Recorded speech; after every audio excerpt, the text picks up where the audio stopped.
No coração de um mundo repleto de religiões e crenças, surgiu o Darreshismo como um fenômeno espiritual único, diferente de qualquer outra doutrina religiosa. Fundado pelo Dr. Darresh no Líbano, uma figura enigmática de caráter filosófico e espiritual, conhecido por transmitir mensagens não convencionais que mesclavam milagres com profundo pensamento crítico, o movimento rejeitou todas as restrições impostas pelas religiões tradicionais. Esse movimento, que começou como um grito contra a estagnação religiosa, atraiu muitos seguidores em pouco tempo e prometeu transformar a compreensão humana sobre a imortalidade, a justiça e a espiritualidade. Para saber mais detalhes, acompanhe-nos até o final e não se esqueça de apoiar o canal curtindo o vídeo e se inscrevendo para receber todas as novidades.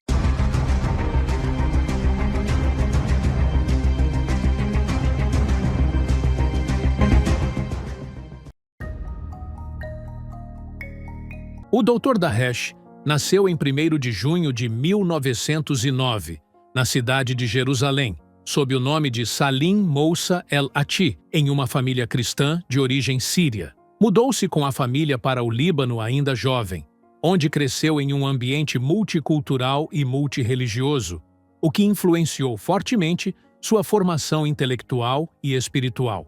Desde cedo, Darresh demonstrou paixão pela literatura, pelo pensamento e pela espiritualidade, tornando-se rapidamente uma figura excepcional, dotada de carisma e mistério intelectual.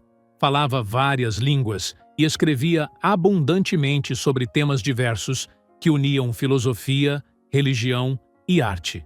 O que fez Darresh ultrapassar a imagem de mero escritor ou pensador foi sua alegação de possuir poderes sobrenaturais, como curar doenças sem toque, mover objetos à distância, invocar espíritos e conhecer os segredos das pessoas. Darresh não recebeu educação religiosa formal, nem pertenceu a qualquer autoridade religiosa reconhecida.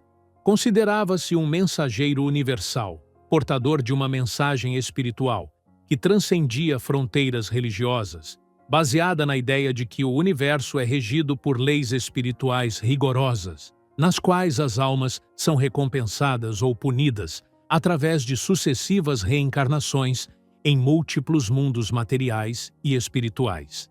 Afirmava estar em contato com esferas superiores e ser capaz de viajar entre elas por meios que somente as almas purificadas poderiam compreender. Darresh era conhecido por seu gosto pela solidão e por escrever intensamente. Deixou mais de 150 livros, nos quais expôs sua visão do universo, do espírito e do destino, combinando poesia, filosofia e narrativa. Seu pensamento tornou-se uma rica matéria para estudiosos, mas difícil de classificar. Alguns o viam como um profeta ou portador de uma missão espiritual avançada, enquanto outros o consideravam uma figura controversa que ultrapassou os limites tradicionais da religião, sem, contudo, apresentar provas científicas para suas alegações. O Darreshismo surgiu no Líbano durante um período extremamente complexo do ponto de vista histórico, político e religioso. Na década de 1940, o país passava por grandes transformações com o fim próximo do mandato francês e o nascimento do Estado libanês moderno.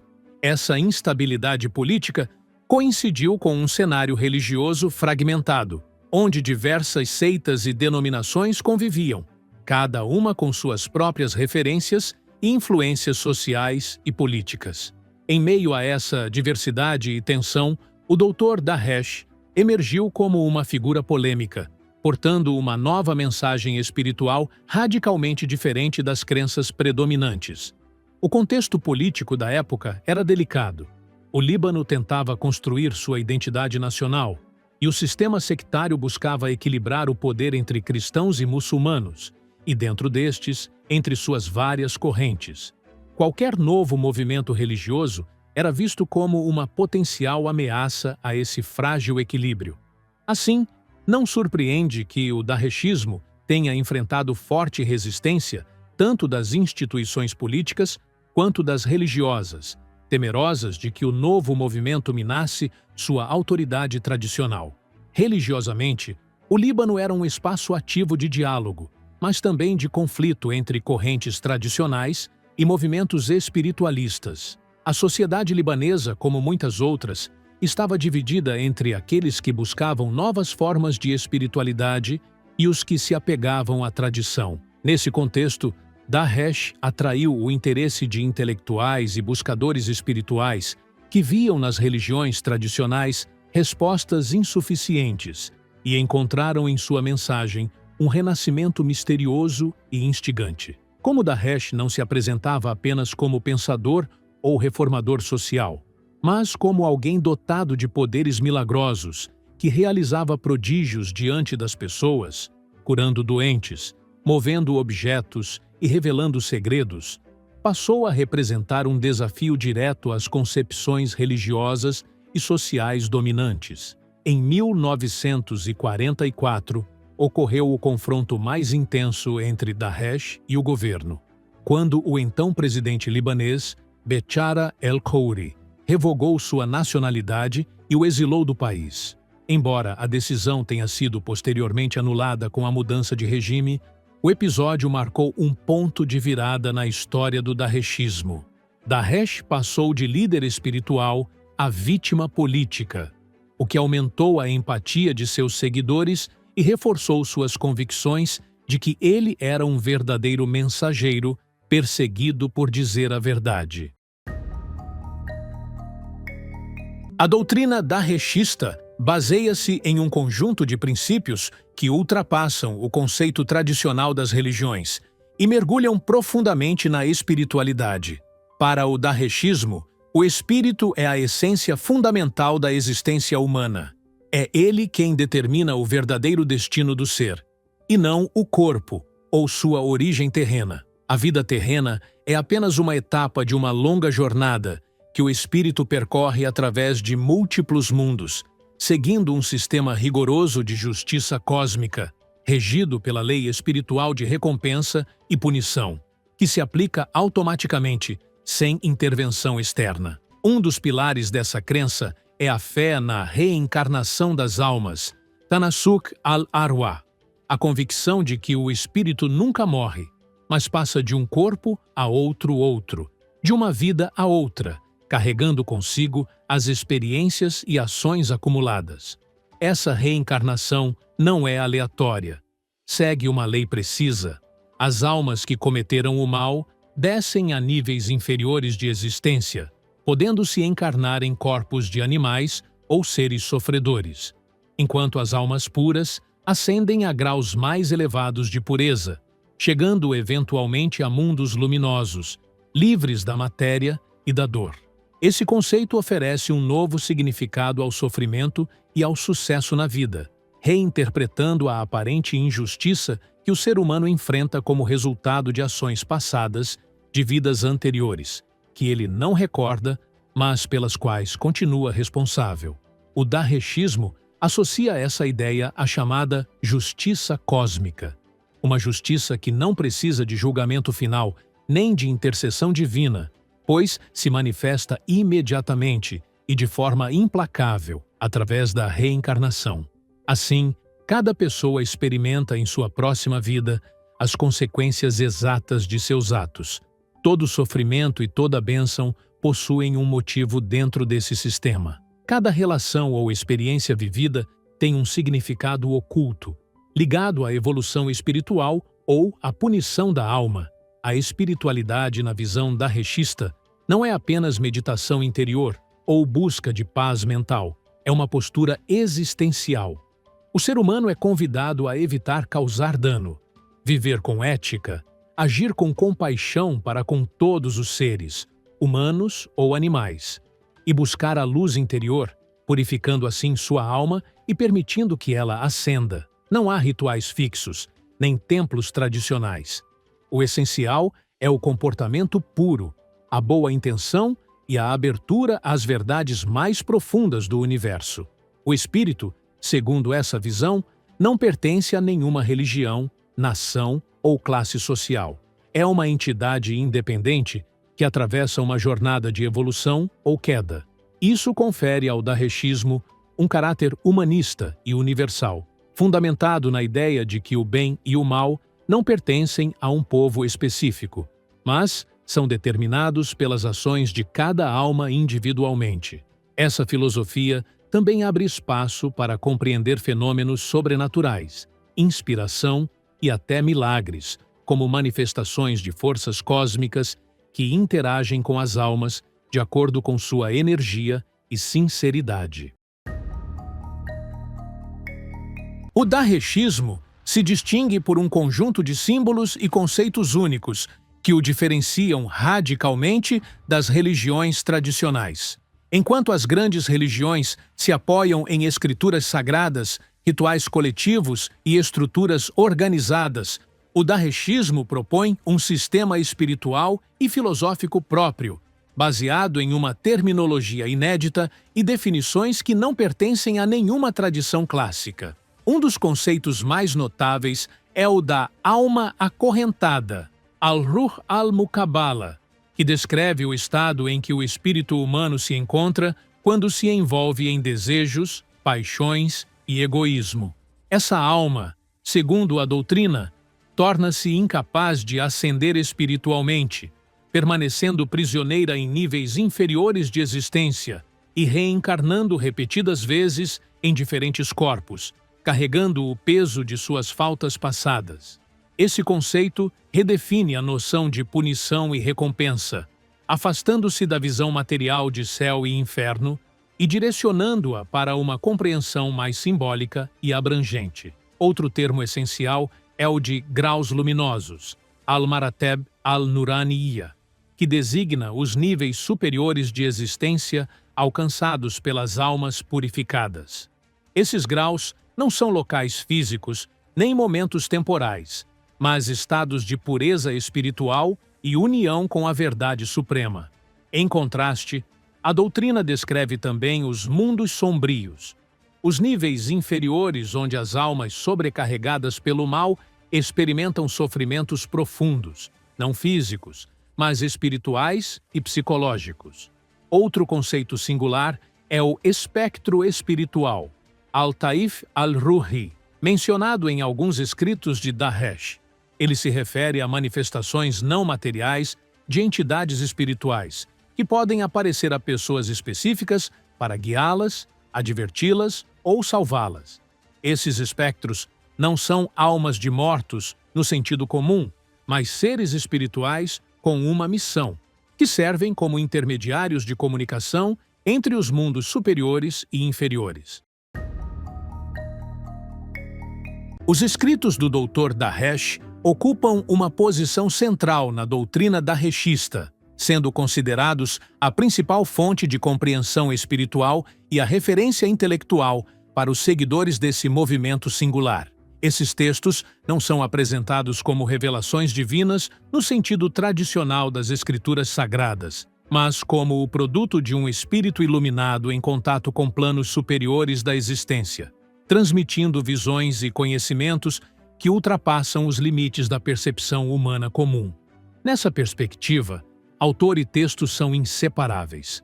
Darshan não é visto apenas como pensador ou reformador, mas como um ser dotado de alta energia espiritual, capaz de contemplar verdades cósmicas ocultas e traduzi-las em linguagem poética e filosófica compreensível aos humanos. As obras de Darshan abrangem dezenas de títulos, variando entre narrativas literárias, reflexões filosóficas, textos de caráter visionário ou inspiracional e descrições de jornadas da alma, através de mundos invisíveis. Alguns desses textos são escritos em linguagem profundamente simbólica, exigindo uma leitura meditativa para captar o que está nas entrelinhas. Outros são mais didáticos, explicando claramente os princípios do Darshanismo, como a reencarnação, a justiça cósmica e a ascensão espiritual. Esses escritos destacam-se também por sua beleza literária. Não são apenas manuais de doutrina, mas verdadeiras obras de arte que mesclam poesia, prosa e misticismo. No Darshanismo, Essa dimensão estética é considerada prova de sua origem luminosa, pois o belo, segundo a doutrina, é um reflexo direto da verdade suprema. Tudo o que é belo e bom no texto é visto como eco da voz do Espírito unido à luz. O que confere caráter sagrado a essas obras, aos olhos dos crentes, é a crença de que contém chaves espirituais que não atuam apenas no nível racional, mas despertam dimensões ocultas da consciência do leitor, desde que ele esteja espiritualmente preparado para recebê-las. O darreshismo dá especial importância às chamadas tábuas espirituais, as Suhuf ar-Ruhiyah, coleções de textos que se dizem inspirados diretamente por visões ou estados de profundo êxtase espiritual. Nelas, revelam-se os destinos das almas, as causas da dor e da graça na vida terrena e detalhes minuciosos sobre os mundos que o espírito atravessa após a morte. Os seguidores creem que esses textos não devem ser lidos apenas uma vez, mas relidos repetidamente, pois cada leitura revela um novo nível de entendimento, de acordo com o avanço espiritual do leitor. Embora o darreshismo não imponha rituais tradicionais de culto, a leitura das obras de Darresh é em si um ato ritualístico. Os adeptos são incentivados a lê-las em silêncio e concentração profunda, pois as palavras são vistas não apenas como portadoras de ideias, mas como veículos de energia espiritual. Assim, o ato de leitura se transforma em uma prática de purificação e elevação da alma. Curiosamente, o darreshismo nunca consolidou essas obras em um livro sagrado único ou fechado. Elas permanecem abertas, múltiplas e diversas. Cada leitor descobre nelas algo diferente, de acordo com seu estágio de vida e evolução espiritual. Essa abertura reflete o espírito essencial do darreshismo: liberdade individual, experiência interior e busca pessoal pela verdade, afastando-se dos dogmas fixos e das hierarquias religiosas. Quando o Dr. Darresh faleceu em 9 de abril de 1984, o movimento darreshista perdeu seu guia espiritual, aquele que personificava e transmitia sua mensagem. Com sua morte, a religião começou a entrar em declínio gradual, principalmente devido à ausência de uma liderança central que mantivesse a unidade e a difusão de seus ensinamentos. Nesse contexto, foi fundado o Museu Darresh de Nova York em 1986, 2 anos após sua morte, com o objetivo de preservar seu legado intelectual e artístico. O museu abrigava suas obras, manuscritos e uma notável coleção de pinturas criadas pelo próprio Darresh. Inicialmente, representava um sonho vivo de continuidade, um centro que manteria viva sua mensagem e atrairia seguidores, pesquisadores e curiosos interessados na filosofia darreshista. Com o passar do tempo, porém, o museu enfrentou inúmeros desafios. Embora continuasse aberto a estudiosos e visitantes, o número de interessados diminuiu consideravelmente. Seus corredores, antes animados por entusiasmo e curiosidade, tornaram-se mais silenciosos, visitados principalmente por historiadores e acadêmicos que desejavam compreender o passado do movimento, e não por fiéis que esperavam vê-lo florescer. Apesar dos esforços individuais para manter viva a herança de Darresh por meio do museu, este acabou se tornando um testemunho de um passado cheio de esperanças e ideais não plenamente realizados. Hoje, muitos consideram o darreshismo mais como um legado filosófico e místico, marcado por seu tempo, do que como uma religião viva. Assim, a chama darreshista se apaga gradualmente, não apenas por causa da perseguição que sofreu, mas porque sua mensagem não encontrou quem a carregasse com profundidade ou a renovasse à luz do presente. No final, a religião darreshista representa um dos fenômenos espirituais mais singulares do mundo árabe. Ela surgiu no Líbano pelas mãos de uma figura enigmática e controversa, o Dr. Darresh. Apesar das controvérsias que a cercaram, permanece como uma experiência intelectual e espiritual que convida à reflexão e expressa o desejo humano de compreender o que existe além da vida e da morte, por caminhos pouco convencionais. Chegamos assim ao fim deste episódio. Não se esqueçam de inscrever-se no canal, ativar o sino de notificações e acompanhar-nos em nosso próximo documentário.